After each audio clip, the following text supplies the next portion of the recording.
इस TP classes में स्वागत है बच्चों। आप सभी कैसे हैं? अभी आप 12वीं इतिहास चैप्टर 15 संविधान का निर्माण का प्रश्न उत्तर पढ़ रहे हैं। आज मैंने पहला प्रश्न लिया है, उद्देश्य प्रस्ताव में किन आदर्शों पर जोर दिया गया था।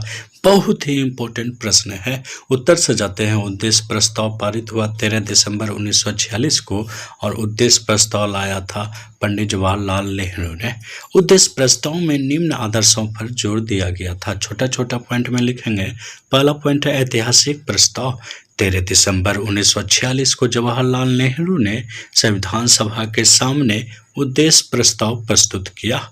यह एक ऐतिहासिक प्रस्ताव था जिसमें आज़ाद भारत के संविधान के मूल आदर्शों की रूपरेखा पेश की गई थी। इस प्रस्ताव के माध्यम से यह फ्रेमवर्क कार्य संबंधी रूपरेखा सुझाई गई थी जिसमें अधीन भारत के नए संविधान का काम आगे बढ़ाना था। अगला पॉइंट है स्वतंत्र संप्रभु गणतंत्र की घोषणा। इस प्रस्ताव में भारत को स्वतंत्र संप्रभु गणतंत्र घोषित किया गया था। तीसरा पॉइंट है सभी को भरोसा। नए संविधान की प्रस्तावना में देश के सभी नागरिकों को न्याय, समानता व स्वतंत्रता का भी भरोसा दिया गया था। चौथा पॉइंट है रक्षात्मक प्रावधान। संविधान की प्रस्तावना में यह भी वादा किया गया था कि अल्पसंख्यकों, पिछड़ों व जनजातीय क्षेत्रों एवं दलित और अन्य पिछड़े वर्गों के लिए पर्याप्त रक्षात्मक प्रावधान भी किए जाएंगे। अगला पॉइंट है महत्वपूर्ण दस्तावेज।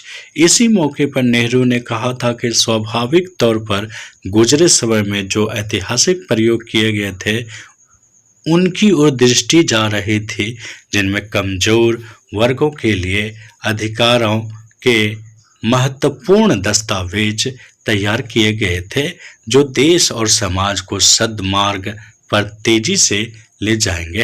ये कैसा लगा वीडियो कमेंट में हमें जरूर बताएं बच्चों। बहुत बहुत धन्यवाद।